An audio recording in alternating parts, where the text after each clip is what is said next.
Hello YouTube. Today we're going to be talking about configuring views. Just going through this documentation. So like other Swift methods, a modifier operates on an instant, a view of some kind in this case, and can optionally take input parameters. For example, you can apply foreground color to set a modifier of a text view. So I have this view right here, text hello world, and I added a modifier by putting .foregroundcolor.red.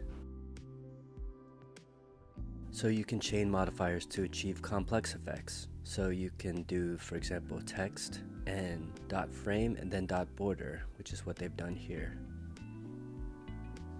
So the frame is a width 100, border color .gray. So here we have a frame of width 100 and a border color .gray.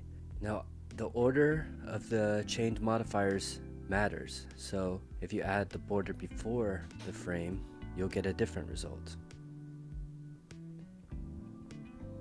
Here you can see the border was applied first and then the frame. And just for your information, I have window resizability to the content size so that our window is not overly large.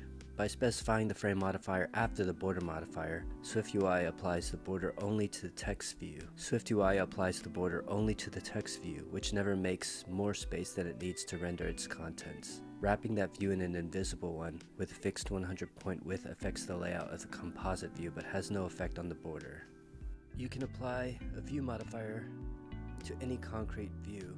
It won't necessarily affect certain views, but it will propagate to its children. So you can add a font to a VStack, and since VStacks do not have text in them by default, the VStack won't be affected, but the font will propagate to its children. So here I have text title, text first body line, text second body line. So this font.body applies to all the text within here, but I've defined .font.title to override the font of the view that was defined here. So it'll have a title font here, but the body font will be applied to the entire VStack. So in the documentation it says that you can't apply bold on a VStack and it won't apply to the text. Likewise, it also says that the order of chaining modifiers matters. For example, you can't apply bold last to text that has padding on it, but you can apply bold to text first and then padding afterwards. However, I've tested this and I'm not sure if they've changed this in Swift